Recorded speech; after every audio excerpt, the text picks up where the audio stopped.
Hello my dear students and welcome to Magnet Brains. मैं हूं आपका मैथ्स मेंटर राहुल एंड इस समय आप देख रहे हैं क्लास 8 की जो हमारी बहुत ही अच्छी और कॉन्सेप्ट डेवलप करने वाली, दिमाग के मतलब नसों में रक्त प्रवाह को बढ़ाने वाली जो हमारी किताब है जिसका नाम है एनसीईआरटी एग्जाम्पलर, उसकी सीरीज का ये एक वीडियो है जहां पे हम अब तक 5th चैप्टर के एमसीक्यूज को खत्म कर चुके हैं और आज हम पढ़ने वाले हैं उसके आगे का पार्ट जहां पे आते हैं फिल इन द ब्लैंक्स और ट्रू फॉल्स। वैसे सोचा जाए तो सर क्लास 8th में आके fill in the blanks and true false का क्या रिलेवेंस है, मतलब क्या वो जरूरी है? तो बिल्कुल, क्योंकि यहां पे आपके काफी सारे जो गलत कॉन्सेप्ट्स बने हुए हैं या फिर बहुत छोटे छोटे बहुत बारीक सी जो चीजें होती है जो हम अक्सर मिस कर जाते हैं वो रिवाइज हो जाती हैं, उन पे आपकी पकड़ बन जाती है और फिर अगर एग्जाम में कोई एमसीक्यू इनसे आ गया या फिर किसी सवाल में इनका उपयोग करना पड़ गया तो आप आसानी से कर पाते हैं।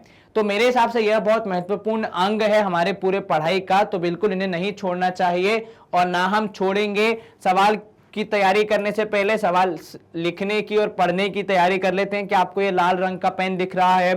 जी सर। क्या लाल रंग का पेन गायब हो गया? जी सर। मतलब आपकी आंखें ठीक हैं, मेरा पेन भी ठीक है और हम करते हैं हमारी पढ़ाई की शुरुआत। पहला हमारा जो पार्ट है 53 से 91 वो है फिल इन द ब्लैंक्स, उसके बाद ट्रू फॉल्स आएंगे। हम इन दोनों को कवर करने का पूरा प्रयास करेंगे। First fill in the blanks है इन क्वाड्रिलैटरल HOP। तो होप नामक क्वाड्रिलैटरल में आपको अपोजिट साइड्स बतानी है। अब क्वाड्रिलैटरल में अपोजिट साइड्स आप चाहें तो नाम से ही निकाल सकते हैं। तो कौन सी बतानी है अपोजिट साइड्स? तो पहली होगी HO, ठीक है, और उसके अपोजिट कौन सी होगी? PE, ठीक है। तो आपकी अपोजिट साइड्स हो जाएंगी HO, ठीक है, एंड साथ में PE। तो ये हो गया एक, ठीक है, और यहां पे मैं लगा रहा हूं डॉट और कॉमा ताकि अलग अलग लिख सके। तो ये हो गया एक। दूसरी होगी OP, ठीक है, क्योंकि HO के बाजू में होगी OP, तो HO के एडजेसेंट है OP और OP के ठीक सामने होगी EH या फिर HE, जो भी आप लिखना चाहें, ठीक है। तो ये हो गई हमारी अपोजिट साइड्स का पेयर हो गया, ठीक है। अब आपको बताना है आरओपी में एडजेसेंट साइड्स मतलब आजू बाजू की साइड्स वो कौन सी होंगी? सर स्टार्ट करेंगे तो RO, बिल्कुल ठीक, उसके बिल्कुल ठीक बाजू में OP, ये हो गई एडजेसेंट साइड्स का पेयर। और हमने लगाया एक डॉट और कॉमा, मतलब ये बताने के लिए कि यहां पे ये पेयर खत्म। इसके बाद आप आएंगे OP पे, मतलब अगली साइड पे, तो जहां शुरू खत्म किया था वहीं से शुरू करके OP के बाजू में PE आ जाएगा, बिल्कुल ठीक।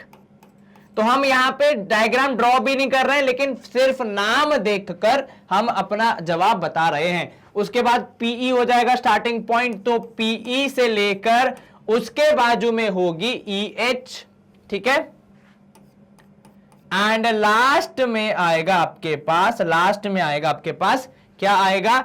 EH, और EH के बाजू में वापस हो जाएगा आपका स्टार्टिंग पॉइंट, मतलब RO या फिर OR, आप कुछ भी लिख सकते हैं। तो ये हमने बिना डायग्राम ड्रॉ किए एडजेसेंट साइड्स को पता लगाने का प्रयास किया है। आप चाहें तो डायग्राम बना के इसको कर सकते हैं, जवाब सेम ही रहेगा, परंतु समय कम होने की वजह से मैंने आपको ऐसे सिखाया कि किस तरह से केवल नाम देखकर चीजों का पता लगाना है। अब यहां ध्यान दें, अपोजिट एंगल्स बताने किसके? WXYZ के। अपोजिट मतलब आमने सामने वाले। अब W के बाजू में है X, मतलब एडजेसेंट है तो अपोजिट नहीं होगा, परंतु Y हो जाएगा अपोजिट। तो एंगल W के अपोजिट होगा एंगल Y, ये एक पेयर। अब ये बराबर है या नहीं ये तो डिपेंड करता है क्वाड्रिलैटरल कौन सा, इसलिए अभी हम इक्वल टू साइन नहीं लगा रहे। और X के अपोजिट होगा Z, क्योंकि Y होगा एडजेसेंट, तो एंगल X के अपोजिट होगा एंगल Z। इसके अलावा अब आप कहें कि सर Y के अपोजिट W, तो वो तो आप पहले लिख चुके हैं, रिपीट करने का कोई सेंस नहीं है। तो हमने 3 फिलअप यहां पे कर दिए हैं समाप्त, और हम मूव करेंगे अगले पृष्ठ की तरफ, अगले पेज की तरफ, जहां पे हमारे पास और फिलअप्स हैं। 56 क्या कह रहा है हमारे से? The diagonals of a quadrilateral. Diagonals बतानी है। डायगोनल क्या करती है? सर नॉन कंसेक्यूटिव, मतलब अड़ोसी पड़ोसी को छोड़कर जो पॉइंट है उसको ज्वाइन करती हैं। तो D से E हो जाएगा पड़ोसी बिल्कुल बाजू में, तो उसको छोड़ देंगे, लेकिन D से F हो जाएगा एक डायगोनल, बिल्कुल ठीक। अब ई के बाद एफ हो जाएगा पड़ोसी, और हमें पड़ोसी नहीं चाहिए तो एफ को छोड़ के हम पहुंच जाएंगे ई जी तक। उसके बाद सर जी से डी, वहां भी तो हम कूदेंगे, लेकिन जी से जब आप डी जाएंगे तो वो बेसिकली अड़ोसी पड़ोसी हो जाएगा, क्योंकि चक्र घूमेगा ना, डी ई एफ जी। आप कुछ सोचिए, इमेजिन कीजिए, डी यहां पे, ई यहां पे, एफ यहां पे, जी यहां पे, तो जी और डी आजू बाजू में ही हो गए, तो वो डायगोनल नहीं बनाएंगे। और क्वाड्रिलैटरल में एनीवे कितनी डायगोनल होती हैं? 2, और आपने दोनों के नाम लिख दिए हैं। चलो, sum of all dash of a quadrilateral is 360 degree. अब क्वाड्रिलैटरल में या तो एंगल्स होंगे या साइड्स होंगे या डायगोनल्स होंगे। इसमें से साइड्स और डायगोनल होती हैं लेंथ, और लेंथ को जोड़ने पे कभी भी डिग्रीज में आंसर कैसे आएगा? क्योंकि डिग्रीज तो होता है एंगल्स के लिए, तो सम ऑफ ऑल एंगल्स होना चाहिए हमारा आंसर। तो sum of all angles would be कितना? 360 डिग्री। चलिए एक और चीज, एंगल की स्पेलिंग कृपया सही लिखे, एंजल मत लिख के आ जाना, ANGEL, तो वरना टीचर तुम्हें एंजल की तरह जीरो बना के उड़ा देंगी। चलो ये हो गया 58 the measure of each exterior angle of a regular pentagon. अब रेगुलर पेंटागन में कितनी साइड्स? 5। सम कितना है इन सब का, सारे एंगल्स का? 360। तो हर एक का मेजरमेंट कितना होगा? तो मेजर होगा 360 डिवाइड बाय 5, मतलब कितना सर? 5 7 जा 35 एंड कितना? 5 7 जा 35, एक बचेगा, 5 2 जा 10, तो 72 डिग्री होना चाहिए हर एक एंगल का मेजरमेंट। कौन सा एंगल का? एक्सटीरियर एंगल का, इंटीरियर का नहीं। किसका पूछा है? एक्सटीरियर का। और एक्सटीरियर का निकालने का फॉर्मूला क्या है? जितना सम है divide by number of sides, तो हमने वो करके देख लिया। चलिए ये यहां पे होती है, ये तीनों सवाल भी सॉल्व। अगला प्रश्न देख लेते हैं, सवाल क्रमांक 59 है, sum of angles of a hexagon is. अब हेक्सागन में कितने साइड्स? 6। सम निकालने का फॉर्मूला क्या होता है? तो सर n-2 इंटू 180 डिग्री, तो मतलब हो जाएगा 6 - 2 इंटू 180, अर्थात 4 इंटू 180 डिग्री। और जब आप 180 में 4 मल्टीप्लाई करेंगे तो आपका आंसर आना चाहिए 8 4 32, 2 यहां 3 ऊपर, 4 1 4 5 6 7, मतलब 720 डिग्री। कितना? 720 डिग्री। क्या आपको यह समझ में आया? Yes sir. अब सवाल क्रमांक 60 है हमारा, the measure of each exterior angle of a regular polygon of 18 sides. कितनी साइड्स हैं? 18। हमारा फॉर्मूला क्या है एक्सटीरियर एंगल निकालने का? तो सर एक्सटीरियर एंगल होता है 360 divide by number of sides, मतलब 18। तो 18 2 जा होता है 36, तो 20 डिग्री होना चाहिए एक्सटीरियर एंगल की वैल्यू। क्या आपको यह समझ में आया? Yes sir. कहीं कोई दिक्कत? No sir. अगेन ये fill up the blanks important इसलिए क्योंकि इनमें से कुछ आपको एमसीक्यू के फॉर्म में भी आ सकते हैं, ठीक है? जैसे ये वाला क्वेश्चन, पिछला क्वेश्चन बिल्कुल आ सकता है, आया भी है शायद। The number of sides of a regular polygon where each exterior angle has a measure of 36 degree. आपकी बार मेजर दे दिया है और आपको नंबर ऑफ साइड्स निकालना है। फॉर्मूला क्या है सर? फॉर्मूला है measure equals to 360 degree divide by number of sides. तो मतलब मैं लिख सकता हूं कि measure into number of sides, मतलब n is equal to 360 degree, तो n हो जाएगा 360 डिवाइड बाय मेजर, ठीक है? Yes sir. अब यहां जब आप करेंगे इसको तो n की वैल्यू कितनी है सर? n नहीं पता, हमें पता करना है, पर हमें यह पता है कि मेजर है 36 डिग्री, तो डिवाइड करेंगे तो आपका आंसर आना चाहिए 10। क्या आपको यह समझ में आया? Yes sir. 10 होना चाहिए आपका आंसर। तो 10 साइड्स होंगे किसमें? इस रेगुलर पॉलीगॉन में जिसका एक्सटीरियर एंगल है 36 डिग्री। चलिए यहां पे कर रहा हूं मैं स्क्रीन को क्लियर, ये 3 भी हमने कर दिए हैं बड़ी ही चपलता से एंड चतुरता से सॉल्व। अगले प्रश्न की ओर अग्रसर है हमारी पूरी सेना। सवाल क्रमांक 62 है हमारा, इज अ क्लोज्ड कर्व, ये जो दिख रहा है आपको, it is a closed curve entirely made up of line segments, ठीक है? The name of the shape is, इस शेप को आप क्या कहेंगे sir? A simple closed curve, क्योंकि जैसा कि दिख रहा है ये सिंपल है, made up of line segments, ये परिभाषा है हमारे पॉलीगॉन नामक फिगर की, पॉलीगॉन नामक शेप की, ठीक है। अब पॉलीगॉन के अंदर बहुत सारे होते हैं, जिसमें से ये किसमें फिट बैठ रहा है इतना सोचने की हमें जरूरत नहीं है, हम केवल इसे पॉलीगॉन के नाम से डिफाइन करेंगे तो भी चलेगा। चलिए नेक्स्ट है a quadrilateral that is not a parallelogram but has exactly two opposite angles of equal measure। अब क्वाड्रिलैटरल के जो आपने 2-3 टाइप पढ़े हैं उसमें एक होता है ट्रपेजियम, ठीक है, एक होता है काइट और एक होता है पैरेललोग्राम। अब इन्होंने पैरेललोग्राम का ऑप्शन तो हटा ही दिया पहले से ही फिलअप में, तो उसको आप कर देंगे कैंसिल, बचा ट्रपेजियम या काइट, ठीक है। अब अपोजिट एंगल्स बराबर होने का काइट जो ट्रपेजियम है उसमें तो चांस नहीं है, क्योंकि उसमें अपोजिट एंगल्स बराबर नहीं हो सकते, सम हमें 180 चाहिए होता है, तो आपका सही ऑप्शन होगा काइट। एंड एक्चुअली काइट में ऐसा होता है कि दो एंगल, दो जो अपोजिट एंगल होते वो बराबर होते और दो नहीं होते। एग्जाम्पल के तौर पे अगर मैं काइट आपको ड्रॉ करके दिखाऊं तो ये वाला एंगल और ये वाला एंगल बराबर हो सकते हैं, पर this angle might not be equal to this angle, ठीक है। तो एक पेयर तो पक्का मिलता है आपको अपोजिट एंगल्स का बराबर, तो आपका आंसर क्या होगा, काइट होगा, क्योंकि ट्रपेजियम में ऐसा होना पॉसिबल नहीं है। चलिए यहां पे मैं कर रहा हूं स्क्रीन को क्लियर एंड हम मूव करेंगे अगले प्रश्न की ओर। सवाल क्रमांक 64 है हमारा, the measure of each angle of a regular pentagon is. आपको अब की बार अंदर के एंगल का बताना है कि मेजरमेंट कितना होगा। कैसे पता लगाएंगे सर, हमने जो फॉर्मूला पढ़ा है उसमें हमने ये पढ़ा है कि n-2 इंटू 180 करने पे हमें यह पता चलता है कि उस पर्टिकुलर पॉलीगॉन के अंदर के एंगल्स का सम कितना होगा। मतलब पेंटागन के अंदर के एंगल का सम कितना होगा मुझे बता सकते हो sir? In case of pentagon वैसे तो हमें याद होना चाहिए, पर याद नहीं है, फिर भी हम लोग निकाल के आंसर बता सकते हैं। तो 5-2 इंटू 180 डिग्री कितना होगा, 3 इंटू 180 डिग्री। खबरदार तो कैलकुलेटर का उपयोग किया तो यहां सब दिखता है, हमने सेंसर लगा रखे तो यहां पता चल जाता है किस किसने कैलकुलेटर का उपयोग किया। गलत बात है, नहीं करना चाहिए। तो 180 इंटू 3 करोगे, 8 या 24, 4 यहां 2 ऊपर, 3 1 3 4 5, 540 डिग्री है पेंटागन के इंटीरियर एंगल्स का सम। अब सम है 540, नंबर ऑफ साइड्स है 5। आपको क्या निकालना है कि हर एक साइड को कितना मिलेगा, मतलब हर एक एंगल को कितना मिलेगा। क्या करोगे, डिवाइड कर दोगे। तो मेजर निकालने के लिए क्या करोगे सर, 540 डिवाइड बाय 5 मतलब कितना, 108 डिग्री होगा हर एक एंगल का मेजरमेंट। क्या आपको यह समझ में आया? यस सर, कहीं कोई शंका मन में? No sir. चलिए अगला देख लेते हैं, कितना था, सॉरी 108 डिग्री आंसर था, मैं लिख दिया मैंने वापस, घबराइए नहीं। The number of 3 sided regular polygon is. Name of 3 sided regular polygon. 3 side किसमें होती है, तो सर 3 साइड वाले को ट्रायंगल बोलते हैं। और आपको रेगुलर पॉलीगॉन चाहिए, मतलब सारी साइड्स बराबर और सारे एंगल्स बराबर। ऐसा ट्रायंगल जिसकी सारी साइड्स बराबर हो और सारे एंगल्स बराबर हो, उसको आप क्या बोलते हैं?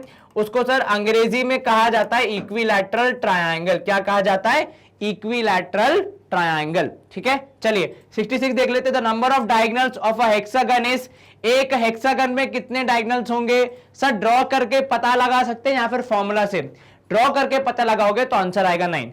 और अगर फॉर्मूला आपको रिवाइज करना है तो फॉर्मूला होता है n इंटू n-3/2। कितने होते हैं हेक्सागन में साइड्स?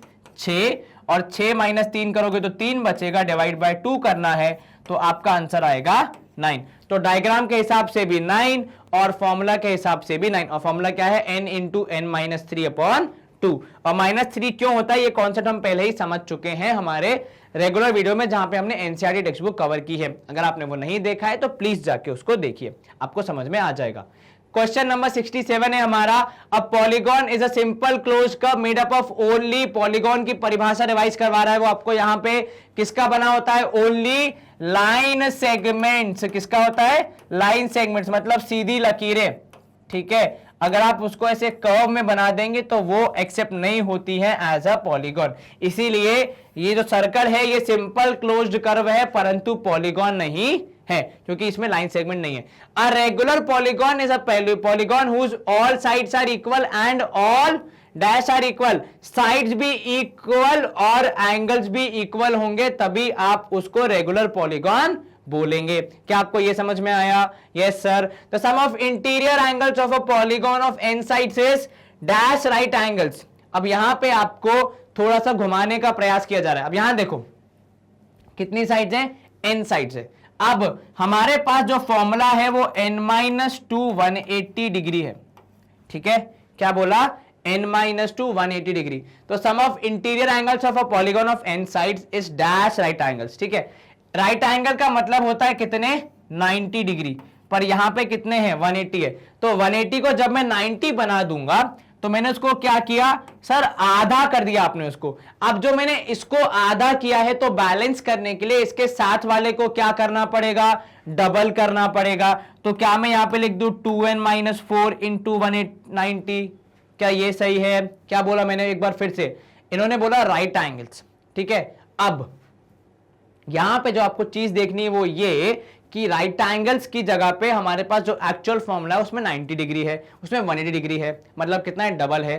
तो उस 180 को जब आप हाफ करेंगे तो हो जाएगा 90, तो मतलब 2n-4 हो जाएगा हमारा क्या वो फॉर्मूला हो जाएगा for finding out the sum of interior angles. ठीक है, अगर आप ऐसे देखें तो 3 साइड वाले ट्राइंगल का सम होता है 2 इंटू 90। ठीक है, 4 वाले का होता है कितना? 4 इंटू 90, 9 चौके 36। ठीक है, क्योंकि 180 के बाद 4 वाले कितना होता है? 360 होता है। 5 वाले का जब आप देखेंगे तो वो होता है 6 इंटू 90। तो ऐसे कुछ इवन पैटर्न बन रहा है, परंतु इनके साइड के रेफरेंस में कोई पैटर्न नहीं बन रहा है, इसीलिए हमें ऐसे ही लिखना पड़ेगा। बाकी केसेस में क्या होता है? बाकी केसेस में आपका पैटर्न बनता है n-2, मतलब सिर्फ 2 माइनस करना है, और वो हर एक केस में ट्रू होता है, इसलिए वहां पे पैटर्न बनाना आसान है, इसलिए वहां पे कुछ इजी सा आया था, पर यहां पे थोड़ा वियर्ड से आ रहा है, पर हम क्या करें? अब हमारा फिलअप ही ऐसा है तो हम उसमें कुछ नहीं कर सकते। चलिए अगला भी देख लेते हैं हम। नेक्स्ट पेज पे क्या है, पहले स्क्रीन क्लियर कर दे। 70 the sum of all exterior angles of a polygon is, polygon के एक्सटीरियर एंगल का सम हमेशा क्या रहता है? फिक्स रहता है। कितना? एक अच्छे नंबर पे, जो नंबर है 360 डिग्री। तो किसी भी पॉलीगॉन के इंटीरियर एंगल का सम हमेशा फिक्स रहता है कितना? 360 डिग्री। अब dash is a regular quadrilateral. Regular quadrilateral मतलब आपको क्या चाहिए? सारे साइड्स बराबर और सारे एंगल्स बराबर। सारे साइड्स बराबर होते हैं रोम्बस और स्क्वायर में, सारे एंगल बराबर होते हैं रेक्टेंगल और स्क्वायर में, पर इसको दोनों खूबी चाहिए, मतलब सवाल को। तो क्या होगा यहां पे? स्क्वायर होना चाहिए आपका आंसर, जिसमें सारी साइड्स और सारे एंगल्स दोनों बराबर होते हैं। 72 a quadrilateral in which a pair of opposite sides is parallel.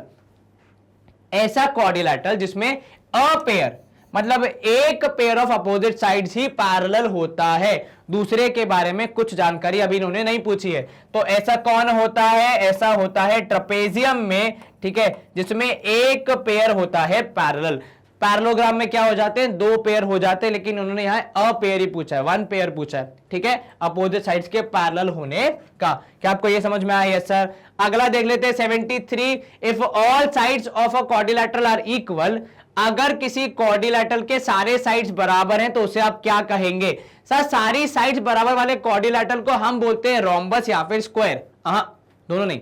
जब आप कहते हैं रोम्बस तो आप स्क्वायर्स को भी इंक्लूड करते हैं, because squares are also a type of rhombus. तो हमारा आंसर होना चाहिए केवल रोम्बस। अगर आप यहां पे स्क्वायर लिखते हैं केवल तो वो गलत हो जाएगा, क्योंकि ऐसे रोम्बस जो कि स्क्वायर नहीं है आप उनको मिस कर जाएंगे केवल स्क्वायर लिखते वक्त। रोम्बस लिखते वक्त आप रोम्बस को भी इंक्लूड कर रहे हैं, और जो स्पेशल रोम्बस है जिनको हम स्क्वायर बोलते हैं उनको भी इंक्लूड कर रहे हैं। If a in a rhombus diagonals intersect at dash angles, ये सबको पता है diagonals of a rhombus bisect, पहली बात तो बाइसेक्ट एट राइट एंगल्स, क्योंकि परपेंडिकुलर होते हैं, वो परपेंडिकुलर बाइसेक्टर होते हैं।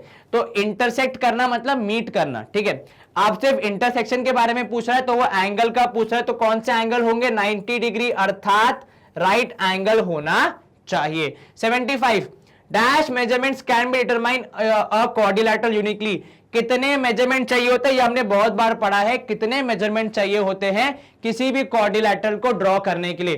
तो होते तो 10 हैं। कैसे? 4 साइड, 4 एंगल, 2 डायगोनल्स। पर हमारे पास अगर उसके आधे मतलब 5 भी हो तो भी हम कंस्ट्रक्शन मैनेज करना सीख गए हैं। कौन से चैप्टर में? हमारी ही टेक्स्ट बुक का चैप्टर जिसका नाम है प्रैक्टिकल ज्योमेट्री। वहां पे हमने 5 मेजरमेंट, मैक्सिमम 5, उससे कम में भी किया है हमने depending on what shape it is, पर 5 मेजरमेंट के साथ हमने इजीली मैनेज किया है। तो ये सवाल भी होते हैं हमारे सॉल्व। हम स्क्रीन को करेंगे क्लियर एंड मूव करेंगे अगले प्रश्न की ओर। सवाल क्रमांक 76 से हमारा मतलब अगला जो फिलअप है वो कह रहा है a quadrilateral can be constructed uniquely if its 3 sides and dash angles are given. तो यहां पे हमें पता है कि किसी भी क्वाड्रिलैटरल को बनाने के लिए 5 डायमेंशंस चाहिए होते हैं। तो 3 साइड्स चाहिए और कितने एंगल चाहिए सर? 2 एंगल चाहिए, तभी वो 5 का सेट बनेगा। परंतु किंतु ये 2 एंगल्स कैसे होने चाहिए? तो ये 2 एंगल्स होना चाहिए इंक्लूडेड। तो मेरा आंसर होगा 2 इंक्लूडेड एंगल्स, अर्थात इन 3 साइड्स के बीच में आने वाले एंगल्स। तो इसलिए हम जब भी इस फिलअप को फिल करेंगे हमेशा लिखेंगे 2 इंक्लूडेड एंगल्स, मतलब साथ में जो उनके बीच में आ रहे हैं, इन 3 साइड्स के बीच में आ रहे हैं, ऐसे 2 एंगल्स की जरूरत पड़ेगी। क्या आपको यह समझ में आया? Yes sir. कहीं कोई शंका मन में? No sir. चलिए अगला 77 क्रमांक पैरेलल क्या कह रहा है? Rhombus is a parallelogram okay in which dash sides are equal. Parallelogram में क्या एक पैरेललोग्राम से रोम्बस तक का सफर कैसे तय होता है? In which dash sides are equal. कौन सी साइड्स? आप लिखेंगे इसमें adjacent side, adjacent sides are equal. ठीक है सर, ऑल साइड्स नहीं लिख सकते क्या? ऑल साइड से बेटर है एडजेसेंट साइड, क्योंकि वो पहले से बोल रहा है कि पैरेललोग्राम है। ठीक है, तो मतलब अपोजिट साइड्स तो पहले से इक्वल हैं। तो जब आप बोल देंगे एडजेसेंट साइड्स आर इक्वल तो अल्टीमेटली वो पैरेललोग्राम रोम्बस बन जाएगा। ठीक है, चलिए 78 the measure of dash angle of a concave quadrilateral is more than 180 degree. अब एक चीज ये ध्यान देना, कॉनकेव क्वाड्रिलैटरल में कितना एंगल? 4 एंगल। ठीक है, अब उसमें से कितने होंगे मोर देन 180 ये आपको बताना है। सर 4 एंगल में से अगर चारों हो गए 180 के ऊपर तो हमारा सम कहां पहुंच जाएगा? तो वो नहीं हो सकता। 3 कर देंगे तब भी हो जाएगा बहुत ज्यादा, क्योंकि 3 इंटू 180 करोगे तो कितना आएगा? 8 3 24, 3 1 3 540 आएगा। और क्वाड्रिलैटरल का मैक्सिमम सम कितना होता है? 360 डिग्री। अगर 2 एंगल भी कर दोगे 180 से ज्यादा तब भी वो 360 के पार हो जाएगा।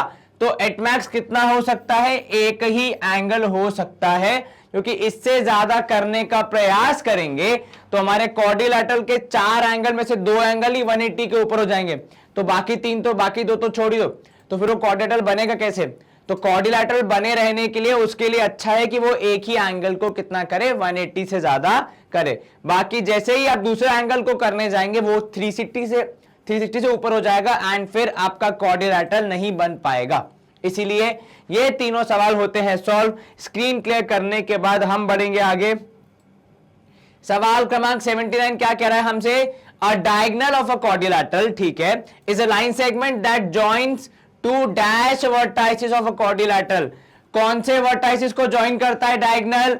कॉन्जिक्यूटिव। सर कॉन्जिक्यूटिव का मतलब होता है एक के बाद दूसरा, और वो तो ऑटोमेटिकली ज्वाइन होते ही हैं। तो मतलब क्या होगा यहां पे आपका आंसर? Non consecutive. कौन से वाले?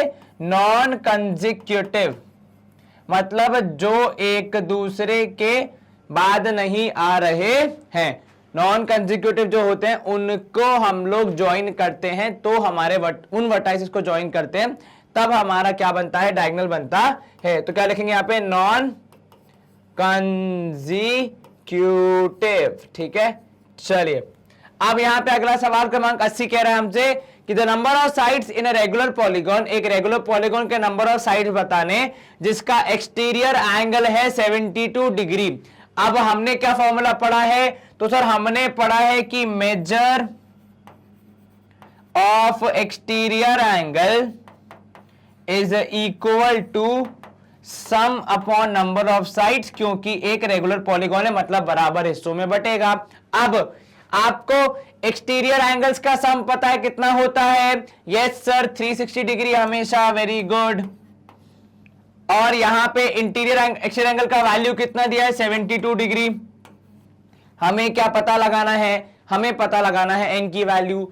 कैसे पता लगाएंगे सर? n को पहले यहां भेज देंगे तो ये हो जाएगा 72 इंटू एन, फिर ये जो 72 यहां मल्टीप्लाई कर रहा है इसको नीचे भेज देंगे डिवाइड करने के लिए, तो n की वैल्यू हो जाएगी 360 डिग्री डिवाइड बाय 72। ठीक है, अब जरा यहां ध्यान दें, 72 इंटू 5 करेंगे तो हमें मिलता है 360, इसलिए n की वैल्यू है 5, और n की वैल्यू 5 मतलब क्या है? तो नंबर ऑफ साइड्स हो जाएगा 5, ब्रैकेट में आप लिख सकते हैं पेंटागन। क्या लिख सकते हैं? पेंटागन। ठीक है, चलिए तो ये कर दिया हमने सॉल्व। अगला देख लेते हैं 81 क्या कह रहा है? If the diagonals of a quadrilateral bisect each other, अगर किसी क्वाड्रिलैटरल के डायगोनल्स उसको बाइसेक्ट करते हैं तो उसे आप क्या कहते हैं सर? उसे हम कहते हैं पैरेललोग्राम। क्या कहते हैं? पैरेललोग्राम। क्या कोई समस्या यहां पे? नहीं सर, आसान सा था। 82 the adjacent sides of a parallelogram are 5 and 9। आपको एक पैरेललोग्राम के एडजेसेंट साइड्स दिए हैं और क्या पता लगाना है? उसका पेरीमीटर। अब अगर आप इसका डायग्राम बनाएंगे तो कुछ यूं बनेगा, मान लीजिए ये 5, ये 9, ये वाली भी 9 और ये वाली भी 5। पैरेललोग्राम के पेरीमीटर का मतलब क्या होता है सर? पेरीमीटर का मतलब होता है सम ऑफ ऑल साइड्स।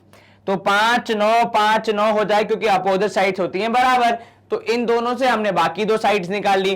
तो ऐड कर लीजिए, 9 और 9 18, 5 और 5 10, 18 और 10 हो जाएगा 28 सेंटीमीटर है हमारा पेरीमीटर। क्या ये आसान था? Yes sir. कहीं कोई शंका मन में? नहीं सर। चलिए तो यहां पे होती है स्क्रीन क्लियर। अगला प्रश्न देख लेते हैं, सवाल क्रमांक 83 है। A nonagon has dash sides. Nonagon किससे स्टार्ट होता है? एन से, और एन से कौन सा नंबर स्टार्ट होता है? 9। तो आंसर क्या होगा?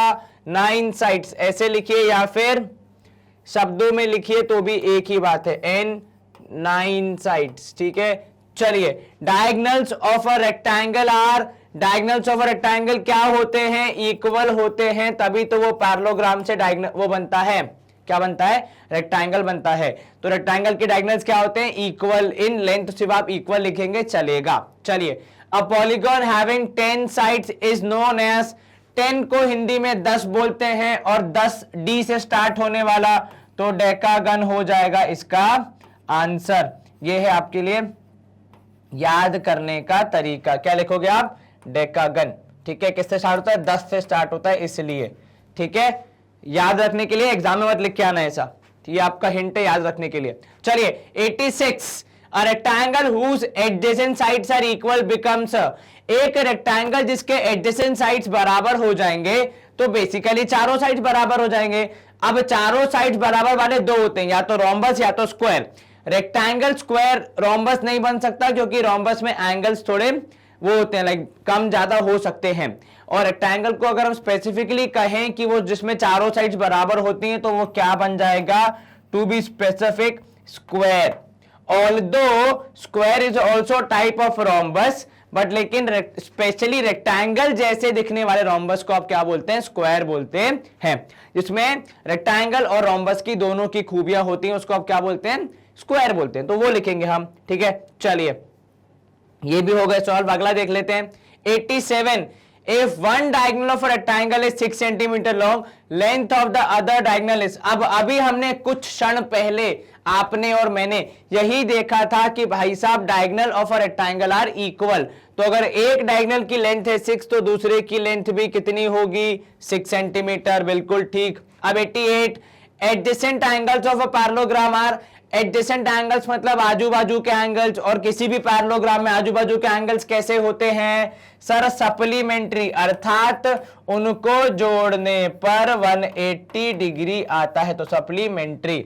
ठीक है, कितना आता है? 180 डिग्री आता है, इसलिए हम क्या लिखते हैं? सप्लीमेंट्री। कॉम्प्लीमेंट्री का मतलब होता है 90, हमेशा याद रखना। चलिए 89 if one diagonal, only one diagonal of a quadrilateral bisects the other, then the quadrilateral is known as, अब यहां ध्यान देना, ओनली वन डायगोनल मतलब अगर आपने दो डायगोनल बनाई, ठीक है, आपने कितनी डायगोनल बनाई? दो, उसमें से एक के दो बराबर हिस्से हो रहे हैं, दूसरी के नहीं हो रहे। अब ये जो फिनोमेना है ये पैरेललोग्राम में तो नहीं होता, क्योंकि पैरेललोग्राम में दोनों डायगोनल्स एक दूसरे को बाइसेक्ट करती हैं, मतलब किसी भी डायगोनल से भेदभाव नहीं होता है। तो अब बचा क्या? बचा या तो काइट या फिर ट्रपेजियम, और यहां पे एक डायगोनल का बोल रहा है, तो जैसा कि मैं सोच पा रहा हूं मेरे हिसाब से इसका जवाब होना चाहिए काइट, क्योंकि काइट में काफी सारी चीजें बराबर होती हैं, मतलब एटलीस्ट एडजेसेंट साइड्स का पेयर तो बराबर होता है, एक ऊपर एक नीचे, भले ही दो पेयर है पर बराबर तो है। तो बेसिकली आप क्या लिखोगे कि कौन किसकी डायगोनल होती है, ऐसा कि एक को बाइसेक्ट करे दूसरे को नहीं, तो वो काइट के केस में होता है, ट्रेपेजियम के केस में नहीं होता है, ये आप याद रखेंगे। चलिए, in trapezium ABCD, AB is parallel to CD, draw कर लेते हैं, उस टाइम जरूरत पड़े इसके डायग्राम की। तो ABCD एक ट्रेपेजियम है, जैसा ऐसा कुछ दिख रहा है मान लीजिए, तो ABCD जिसमें AB is parallel to CD। अब अगर एंगल A की वैल्यू है 110 डिग्री, तो एंगल D की वैल्यू कितनी होगी ये बताना है। कैसे बताएंगे सर? क्योंकि लाइंस पैरेलल हैं और बीच में ये AD बन जाएगी ट्रांसवर्सल, तो इन दोनों एंगल्स को जोड़ने पर 180 डिग्री आना चाहिए, जिसे हम क्या बोलते हैं, sum of interior angles on the same side of transversal are supplementary, अर्थात 180 डिग्री। तो अब दोनों को जोड़ने पे आ रहा है 180, उसमें से एक की वैल्यू है 110, तो उसको देंगे हम घटा और आंसर देंगे बता। तो 0 से 0 माइनस हुआ 0, 8 में से 1 माइनस गया 7, 1 में से 1 गया 0, तो 070 अर्थात 70 डिग्री आनी चाहिए एंगल डी की वैल्यू। क्या आपको ये समझ में आया? Yes sir. कहीं कोई शंका मन में? No sir. Next, the polygon in which sum of all exterior angles is equal to sum of interior angles is called। अब देखो, एक्सटीरियर और इंटीरियर एंगल को जब आप कंपेयर करते हैं उनके सम्स को, तो एक्सटीरियर एंगल का सम तो फिक्स है, कितना? 360 डिग्री। तो मैं यहां पे लिख रहा हूं कि प्रभु सम ऑफ एक्सटीरियर एंगल्स हमेशा क्या रहता है? फिक्स रहता है, कितना? 360 डिग्री। तो मतलब यहीं से हमें मिल जाएगा कि सम ऑफ इंटीरियर एंगल्स कितना होना चाहिए, क्योंकि दोनों बराबर हैं। तो सर अगर एक्सटीरियर है 360 तो इंटीरियर भी 360 ही होना चाहिए। अब ऐसा कौन सा पॉलीगॉन है जिसके इंटीरियर एंगल्स का सम 360 डिग्री होता है? जैसा कि मेरे को याद आ रहा है, Q से स्टार्ट होने वाला एक है, ठीक है, Q से स्टार्ट होने वाला आपको याद आ रहा है कुछ? जी हाँ, बिल्कुल सही बोला आपने, अपनी पीठ थपथपाइए। It is quadrilateral, it is a quadrilateral जिसके sum of interior angles is 360 degree, मतलब एक्सटीरियर एंगल के बराबर। क्या आपको यह समझ में आया? Yes sir. इसमें से काफी क्वेश्चंस MCQ के फॉर्म में भी आ सकते हैं, इसलिए इनकी तैयारी अच्छे से करें। कृपया किसी भी क्वेश्चन को स्किप करने की गलती ना करें, ऐसा करना आपके स्वास्थ्य के लिए हानिकारक हो सकता है। फिलहाल हम करेंगे स्क्रीन को क्लियर एंड मूव करेंगे अगले पार्ट की तरफ हमारे वीडियो के, जहां पे हम आ गए हैं अब ट्रू फॉल्स सॉल्व करने के लिए। ये ट्रू फॉल्स काफी ट्रिकी होते हैं, खासकर ये all this is that and all that is this, ठीक है, इस टाइप के जो होते हैं वो काफी ट्रिकी होते हैं, सोच के सॉल्व करना पड़ता है। चलो 92 से स्टार्ट करेंगे। हे प्रभु हमारी रक्षा करना, कोई भी आंसर गलत ना हो। चलिए थोड़ा सा एकदम सोच समझ के जवाब देंगे, कोई जल्दी नहीं है। All angles of a trapezium are equal, ऐसा होता है क्या? नहीं सर, ऐसा कोई भी ट्रेपेजियम नहीं है जिसमें सारे एंगल बराबर होते हैं। अगर सारे एंगल बराबर हो जाएंगे तो वो ट्रेपेजियम फिर बन जाएगा रेक्टेंगल या स्क्वायर जैसा, जो कि हमें ट्रेपेजियम नहीं कहलाएगा। तो आंसर होगा फॉल्स, ठीक है, ट्रेपेजियम के सारे एंगल्स बराबर नहीं होते। सॉरी। अब ऑल स्क्वायर्स आर रेक्टेंगल, क्या सारे स्क्वायर एक टाइप से रेक्टेंगल होते हैं? रेक्टेंगल की सारी खूबियां स्क्वायर में होती हैं, बल्कि कुछ ज्यादा ही होती हैं। तो इसलिए इसका आंसर क्या होगा? ट्रू, बिकॉज सारे स्क्वायर रेक्टेंगल होते हैं, वो रेक्टेंगल होने की परिभाषा में फिट बैठते हैं। All kites are squares, no, क्योंकि काइट में एंगल 90 डिग्री हो ऐसा जरूरी नहीं है, ठीक है, और काइट में ऐसा जरूरी नहीं है कि चारों साइड्स बराबर हो, इसलिए ये भी क्या हो जाएगा? फॉल्स हो जाएगा। All rectangles are parallelogram, yes, क्योंकि रेक्टेंगल की परिभाषा ही होती है कि रेक्टेंगल को जब आप डिफाइन करते हैं, it is a parallelogram having each angle right angle, तो ये स्टेटमेंट हो जाएगा ट्रू। तो इसी के साथ हमारे ट्रू फॉल्स का पहला चरण होता है समाप्त। हमने 4 ट्रू फॉल्स कर दिए, खत्म। आगे बढ़ते हैं, सवाल क्रमांक 96, ऑल रोम्बस आर स्क्वायर्स। अब सारे रोम्बस स्क्वायर्स होते हैं या नहीं? रोम्बस की प्रॉपर्टीज, चारों साइड्स बराबर, डायगोनल्स एक दूसरे को परपेंडिकुलर बाइसेक्ट करती हैं और एंगल के बारे में कुछ भी नहीं कहा गया है। परंतु जब आप स्क्वायर डिफाइन करते हैं तो आप बोलते हैं कि उसके एंगल कितने होंगे, 90 डिग्री। तो रोम्बस को ऑप्शन है, रोम्बस आजाद है कि वो किसी भी एंगल को ले सकता है एज इट्स 4 एंगल्स, ठीक है, बशर्ते कि अपोजिट एंगल्स बराबर होंगे और एडजेसेंट एंगल्स का सम 180 होगा। परंतु स्क्वायर बनने के लिए कंपलसरी 90 डिग्री होना पड़ता है, इसीलिए ऐसे बहुत सारे रोम्बस हैं जिसमें एंगल 90 नहीं है पर वो रोम्बस होने की सारी जो वो हैं कंडीशन है उनको फिट बैठते हैं, इसलिए इसका आंसर होना चाहिए फॉल्स। सारे रोम्बस स्क्वायर नहीं होते, कुछ रोम्बस स्पेशल वाले उनको स्क्वायर कहा जाता है। Sum of all angles of a quadrilateral is 180 degree, नहीं, क्वाड्रिलैटरल में कितने होते हैं, 4 साइड्स। तो अगर हम फॉर्मूला लगा के भी चेक करें तो 4 - 2 × 180 अर्थात 2 × 180 जो कि होता है 360 के बराबर। और अब तक तो हम इतने सवाल सॉल्व कर चुके हैं कि हमें याद हो चुका है कि किसी भी क्वाड्रिलैटरल के इंटीरियर एंगल्स का सम कितना होता है, 360 डिग्री। बहुत बढ़िया।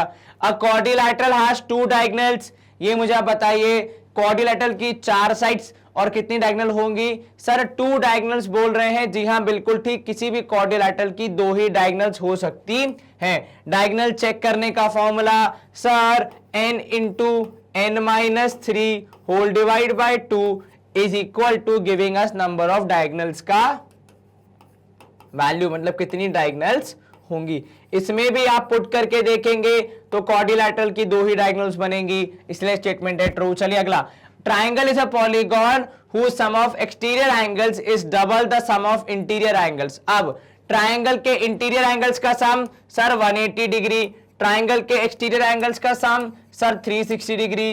अब सवाल में क्या बोल रहा है, sum of exterior angles is double the sum of interior angle, तो जो भी इंटीरियर एंगल का सम है उसका डबल, तो 180 का डबल 360, मतलब स्टेटमेंट क्या होना चाहिए, मतलब स्टेटमेंट होना चाहिए ट्रू। चलिए अब यहां पे ये जो पर्टिकुलर आपको फिगर दिख रहा है, जो शेप दिख रहा है, it is a polygon. Polygon की परिभाषा क्या होती है, it is simple and closed curve, ठीक है। तो क्या ये क्लोज्ड कर्व है, हाँ सर, इसका स्टार्टिंग और एंडिंग पॉइंट ढूंढ पाना मुश्किल है। क्या ये सिंपल है, नहीं सर, इसमें तो ओवरलैप हो रहा है जो कि हमारे पॉलीगॉन की परिभाषा के सिंपल वर्ड के अगेंस्ट है, क्योंकि सिंपल का मतलब होता है कुछ भी ओवरलैप ना हो, बस चीजें सीधी सीधी चलती रहे, ठीक है। तो मतलब स्टेटमेंट क्या हो जाएगा, फॉल्स हो जाएगा। चलिए ये हो गया हमारा सॉल्व, ये वाला पोर्शन भी समाप्त। अगला प्रश्न देख लेते हैं, 101, a kite is not a convex quadrilateral. Kite एक कॉन्वेक्स क्वाड्रिलैटरल नहीं है। क्या काइट की डायगोनल्स उसके अंदर से होती हैं, उसके इंटीरियर में रहती हैं? हाँ सर, हमने जितनी भी काइट्स ड्रॉ की हैं या देखी हैं सबकी डायगोनल्स अंदर ही रहती हैं, बाहर नहीं जाते हैं। तो हम डिफाइन कैसे करते हैं कॉन्वेक्स या कॉनकेव पॉलीगन को, डिपेंडिंग ऑन द डायगोनल्स, ठीक है, या क्वाड्रिलैटरल को sorry, depending on the diagonals. अगर डायगोनल आपके शेप के अंदर ही है, इंटीरियर पार्ट में ही है, तो आप उसको क्या बोलते हैं, आप उसको बोलते हैं कॉन्वेक्स। इसी में लिए काइट की डायगोनल्स क्योंकि काइट के अंदर ही रहती हैं, इसलिए वो क्या है, वो एक कॉन्वेक्स क्वाड्रिलैटरल है। परंतु क्योंकि यहां पे नॉट आ गया इसलिए हमें स्टेटमेंट को फॉल्स करना पड़ा।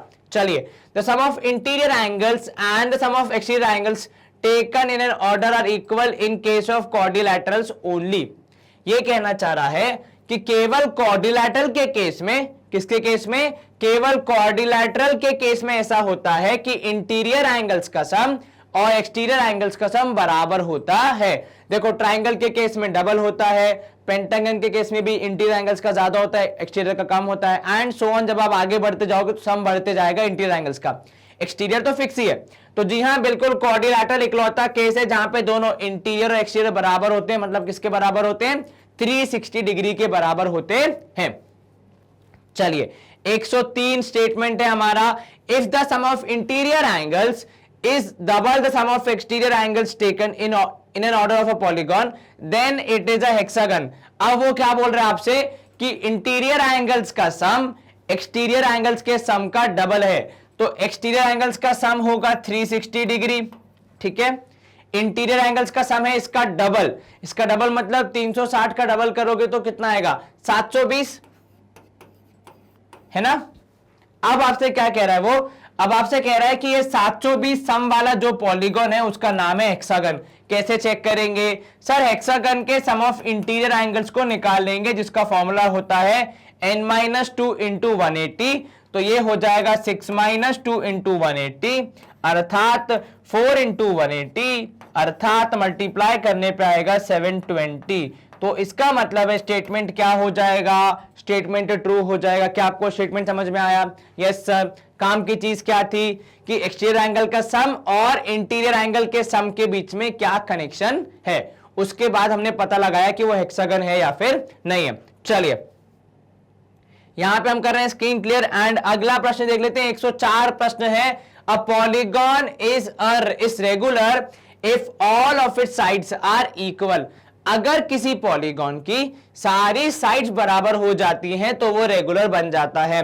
क्या केवल साइड्स के भरोसे रेगुलर पॉलीगॉन बनता है? नहीं सर, साइड्स और एंगल्स दोनों को कंसीडर किया जाता है। इसीलिए स्क्वायर को हम बोलते हैं रेगुलर पॉलीगॉन, पर रोम्बस को हम रेगुलर पॉलीगॉन नहीं बोलते क्योंकि उसमें साइड्स बराबर हैं परंतु किंतु एंगल्स बराबर नहीं हैं। इसीलिए यहां पे स्टेटमेंट हो जाएगा फॉल्स, क्योंकि स्टेटमेंट है इनकम्प्लीट। अगर आप लिखते हैं all sides and all angles are equal तब हम मानते हैं कि स्टेटमेंट ट्रू है।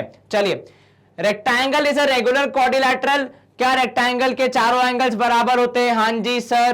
क्या रेक्टेंगल की चारों साइड बराबर होती है? ना जी सर, नहीं होती हैं। रेक्टेंगल की सिर्फ अपोजिट साइड बराबर होती हैं, इसीलिए रेक्टेंगल रेगुलर क्वाड्रिलैटरल नहीं बन पाएगा। अफसोस रेक्टेंगल भैया, आप थोड़ी और मेहनत कीजिए और इसके बाद आप रेगुलर क्वाड्रिलैटरल शायद बन पाए, है कि नहीं? चलिए अगला 106। If diagonals of a quadrilateral, यदि किसी क्वाड्रिलैटरल के डायगोनल बराबर हैं, are equal, it must be a rectangle. अगर किसी क्वाड्रिलैटरल के डायगोनल बराबर हो जाते हैं तो वो रेक्टेंगल होना चाहिए। और कोई ऑप्शन है? सर और किसी के डायगोनल बराबर होते हैं ऐसा हमने तो कहीं नहीं पढ़ा। किसी के डायगोनल बराबर नहीं, क्योंकि भाई पैरेललोग्राम में होता है कि बाइसेक्ट करते हैं बराबर नहीं होते।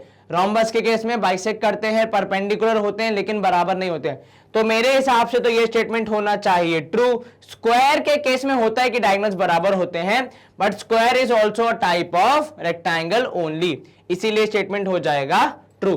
चलिए अब अगला, if opposite angles of a quadrilateral are equal it must be a parallelogram. यदि अपोजिट एंगल्स किसी क्वाड्रिलैटरल के बराबर हैं, इक्वल हैं, तो वो पैरेललोग्राम होना चाहिए।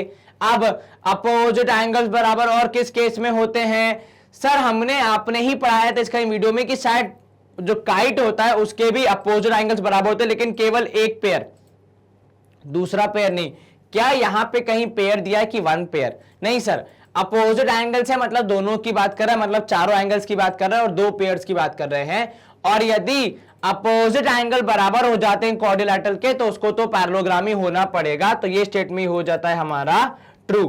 तो इसी के साथ 107 सवाल हम कर चुके हैं समाप्त, और स्क्रीन करेंगे हम क्लियर एंड मूव करेंगे नेक्स्ट क्वेश्चन की तरफ। सवाल क्रमांक 108 है हमारा, the interior angles of a triangle are ratio of 1:2:3, then the ratio of its exterior angles is 3:2:1। अब हम क्या करेंगे सर, इंटीरियर एंगल्स का रेशियो दिया है 1:2:3, मतलब हमारे एंगल्स क्या होंगे? तो सर x + 2x + 3x को जोड़ने पे आएगा कितना? 180 डिग्री। बिल्कुल ठीक है ना। अब आप जब ऐड करोगे तो यह आएगा 6x = 180 डिग्री, ठीक है। तो ये कितना हो जाएगा? 3 2 5 1 6। x की वैल्यू कितनी? सर x की वैल्यू आएगी अपने पास 180 डिग्री डिवाइड बाय 6 अर्थात 30 डिग्री। कितना? 30 डिग्री। तो x की वैल्यू आई 30, मतलब हमारे एंगल्स क्या हो जाएंगे? मतलब एंगल्स हो जाएंगे 30, 60 और 90। ये क्या हो गए? ये हो गए आपके इंटीरियर एंगल्स। अब इनके साथ वाले एक्सटीरियर एंगल वो कैसे निकालेंगे? तो सर हमने पढ़ा है कि इंटीरियर एंगल और एक्सटीरियर एंगल को जोड़ने पे कितना आता है? 180 डिग्री आता है। तो मतलब 30 और एक्सटीरियर एंगल को जोड़ने पे कितना आएगा? 180 डिग्री।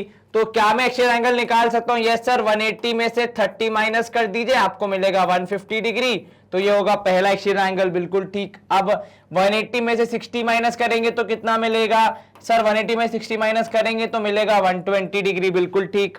और लास्ट के लिए थर्ड एंगल के लिए 180 में से 90 माइनस करेंगे तो हमें मिलेगा कितना? 90 डिग्री। तो अब जब हम सब कुछ हटा देंगे तो एक्सटीरियर एंगल्स होंगे 150, 120 और 90। और क्योंकि ये तीनों डिविजिबल है 3 से, तो हम इनको 3 से डिवाइड करके या 30 से डिवाइड करके निकालेंगे रेशियो। अब 35 जा 150, 34 जा 120, 33 जा 90, और इससे छोटा सिंप्लीफाई ये हो नहीं पाएंगे। तो हमारा रेशियो आ रहा है 5:4:3, इनका रेशियो है 3:2:1। तो या तो हम गलत या तो ये गलत, और ऑब्वियसली इनके गलत होने के चांसेस ज्यादा है, क्योंकि ये तो स्टेटमेंट ही ट्रू या फॉल्स आपको बताना है, सही है गलत है। चलिए, जो गिवन है dash is a concave pentagon, आपको बताना है क्या ये कॉनकेव पेंटागन है। किस पे डिपेंड करेगा? डायगोनल पे ड्रॉ करके देखो। सर एक डायगोनल यहां बनाई बाहर, एक डायगोनल यहां बनाई बाहर। जी हां, 2 डायगोनल तो बाहर ही बन गई, और डायगोनल बाहर बनेगी मतलब क्या होगा? सर मतलब ये होगा एक कॉनकेव पेंटागन, तो आंसर हो जाएगा ट्रू। अगर डायगोनल्स होती अंदर तो होता कॉन्वेक्स, परंतु किंतु क्योंकि डायगोनल्स बनी है बाहर आपके मतलब किसके फिगर के, मतलब एक्सटीरियर एरिया में बनी है। कौन से एरिया में? एक्सटीरियर एरिया में बनी है, इसीलिए वो हो जाएगा कॉनकेव पेंटागन। चलिए, diagonals of a rhombus are equal and perpendicular to each other. Rhombus की डायगोनल्स परपेंडिकुलर होती है, ये तो हमने पढ़ा है। बाइसेक्ट करती है, ये भी हमने पढ़ा है। परंतु किंतु इक्वल होती है, ऐसा तो हमने अब तक तो कहीं नहीं पढ़ा। ये क्या होता है? सर ये इक्वल और परपेंडिकुलर वाला कॉन्सेप्ट लग सकता है स्क्वायर में, क्योंकि उसमें रेक्टेंगल की भी प्रॉपर्टीज होती है, और रेक्टेंगल की डायगोनल्स तो बराबर होती है। तो मतलब रोम्बस में डायगोनल्स इक्वल नहीं होती, परपेंडिकुलर हो सकती है। एंड क्योंकि स्टेटमेंट में गलत जानकारी है, तो इसको हमको क्या लिखना पड़ेगा? गलत अथवा फॉल्स। चलिए अगला देख लेते हैं statement, diagonals of a rectangle are equal. अरे इससे इजी सवाल तो हो ही नहीं सकता। जी हां बिल्कुल, एक रेक्टेंगल की डायगोनल्स इक्वल होती हैं। चलिए सवाल कर दिया हमने सॉल्व, सारे इस पेज के अगले पृष्ठ की ओर अग्रसर होते हैं हम। 112 कह रहा है हमसे कि diagonals of a rectangle bisect each other at right angles. नहीं, बाइसेक्टिंग एट राइट एंगल्स होता है किस केस में? रोम्बस के केस में या फिर स्क्वायर के केस में। रेक्टेंगल में डायगोनल्स 90 डिग्री पे बाइसेक्ट नहीं करती हैं, वो इक्वल होती हैं, बाइसेक्ट करती हैं, पर किस एंगल पे करते हैं ये डिपेंड करता है रेक्टेंगल पे। इसीलिए इसका जवाब होगा फॉल्स। क्या होगा इसका जवाब? फॉल्स। ठीक है, क्योंकि राइट एंगल्स पे बाइसेक्ट करेंगी ऐसा नहीं होता है, कुछ स्पेसिफिक रेक्टेंगल्स में करती हैं जिनको हम स्क्वायर बोलते हैं। Every kite is a parallelogram. अब पैरेललोग्राम का सिद्धांत कहता है कि भाई साहब अपोजिट साइड्स होनी चाहिए पैरेलल, और काइट के केस में तो ऐसा नहीं होता, तो स्टेटमेंट हो जाएगा false. Every trapezium is a parallelogram. Trapezium का नियम केवल एक साइड पैरेलल, पैरेललोग्राम का नियम दोनों साइड पैरेलल, तो उसमें एक पेयर पैरेलल नहीं है ट्रपेजियम में, परंतु पैरेललोग्राम में वो पेयर भी रिक्वायर्ड है, इसलिए स्टेटमेंट क्या हो जाएगा? फॉल्स हो जाएगा।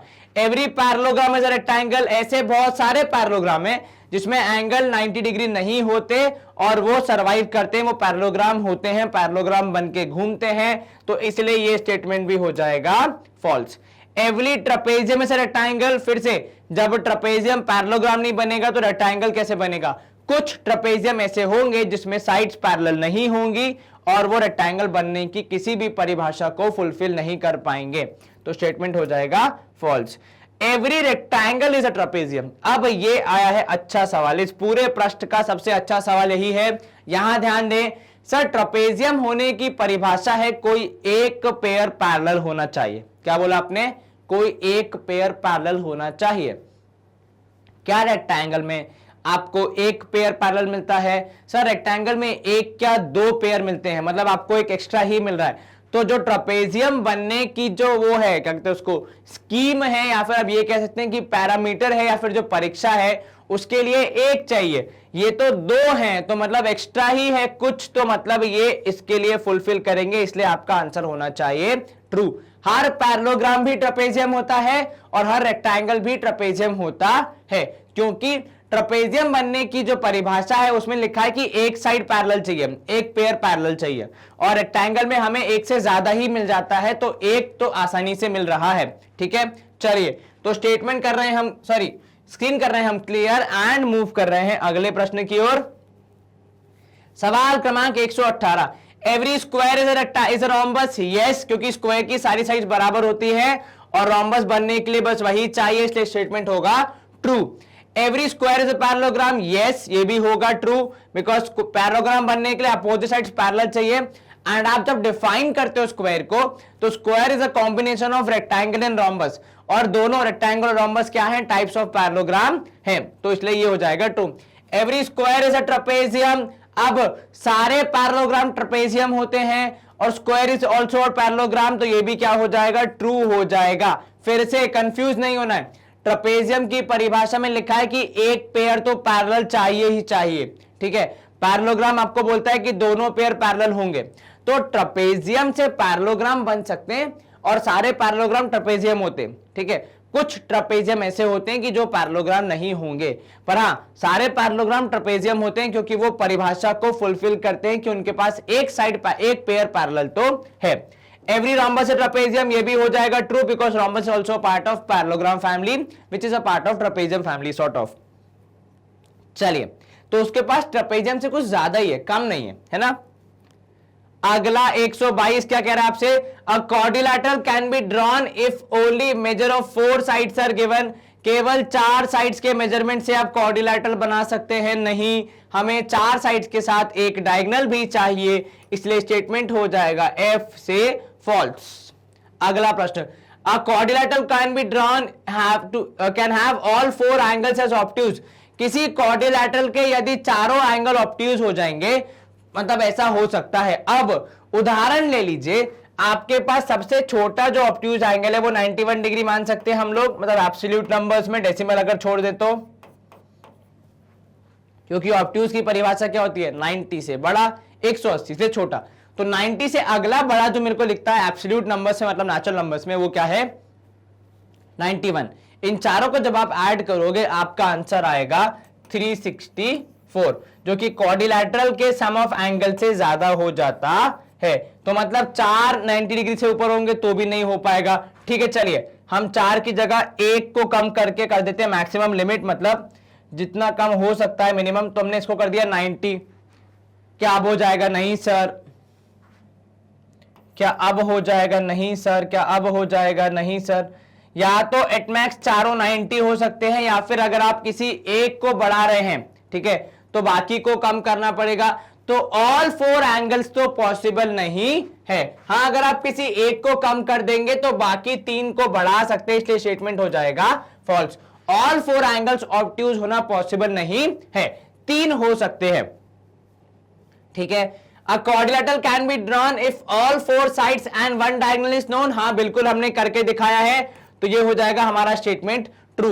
आपकी एनसीईआरटी टेक्स्ट बुक में चैप्टर क्रमांक 4 का पहली एक्सरसाइज जो है वो इसी कॉन्सेप्ट पे बेस्ड है, सारे क्वेश्चन इसी पे बेस्ड है। ठीक है, a quadrilateral can be drawn with all 4 sides and all 4 angles and 1 side is given. यदि केवल एक साइड दी होगी और 4 एंगल दिए होंगे, नहीं, ऐसा पॉसिबल नहीं है, एक क्वाड्रिलैटरल तो नहीं बन पाएगा।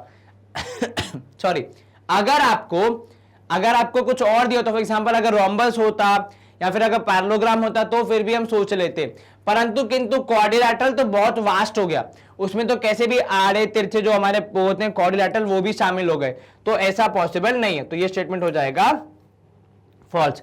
अ quadrilateral can be drawn if all 4 sides in 1 angle is given. यदि 4 साइड्स गिवन है और 1 एंगल गिवन है तब भी मुश्किल होगी, क्योंकि आपको नहीं पता होगा बाकी 3 एंगल्स किस रेशियो में हैं। तो चारों साइड्स को आप ज्वाइन कैसे करेंगे, मतलब ज्वाइन तो कर देंगे लेकिन किस एंगल पे करेंगे वो कैसे पता चलेगा, तो वो पता होने के लिए और ज्यादा जानकारी चाहिए होगी, या फिर सिर्फ 5 चीजें होने से फर्क नहीं पड़ेगा, 5 चीजें कौन सी हैं उससे फर्क पड़ता है। A quadrilateral can be drawn if 3 sides and 2 diagonals are given.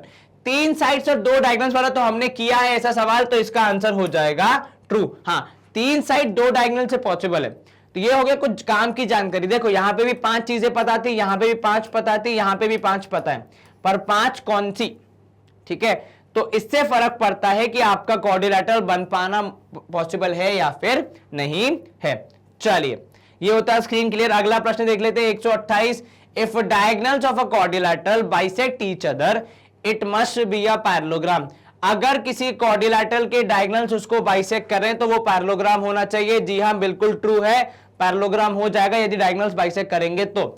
यदि एक डायगोनल करती तो आप बोलते कि वो काइट होने के चांसेस हैं, पर यहां पे डायगोनल्स बोल रहा है मतलब दोनों डायगोनल बाइसेक्ट हो रही है, मतलब ये ट्रू होगा।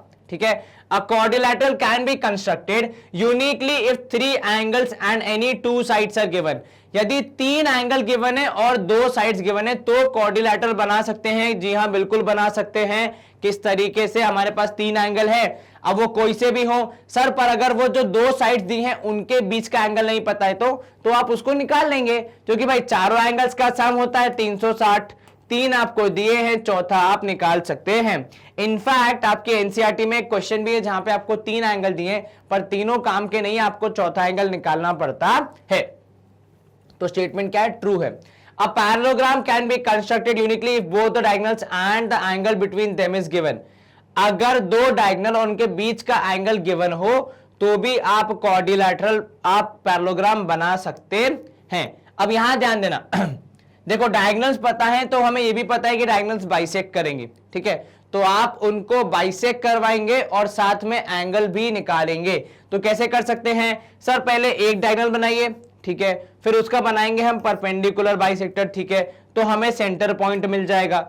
फिर यहां पे हम एंगल मेजर करके दूसरी डायगोनल बना सकते हैं, बिल्कुल ठीक है, और फिर शायद हमारा पैरेललोग्राम बन जाए। परंतु किंतु आपको ये कैसे पता चलेगा कि पैरेललोग्राम साइज में कितना बड़ा है, मतलब कहां तक एक्सटेंड करना है? ठीक है, उसके लिए फिर आपको डायगोनल की लेंथ पता है तो आप एंगल बनाएंगे। हाँ, ये पॉसिबल है। देखो कैसे, क्या करोगे आप? सबसे पहले आप बनाओगे एक डायगोनल, ठीक है, फिर दूसरी डायगोनल बनाने के लिए आपको चाहिए सेंटर पॉइंट, क्योंकि बाइसेक्ट करना है आपको, तो उसके लिए बनाओगे परपेंडिकुलर बाइसेक्टर।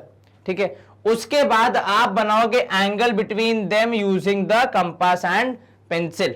ठीक है, और वो एंगल जहां भी होगा वहां से निकालोगे दूसरी डायगोनल, और क्योंकि उसका लेंथ पता है तो आधे का आर्क ऊपर आधे का आर्क नीचे, एंड ज्वाइन करके आप पैरेललोग्राम बना सकते हैं। ये पॉसिबल है।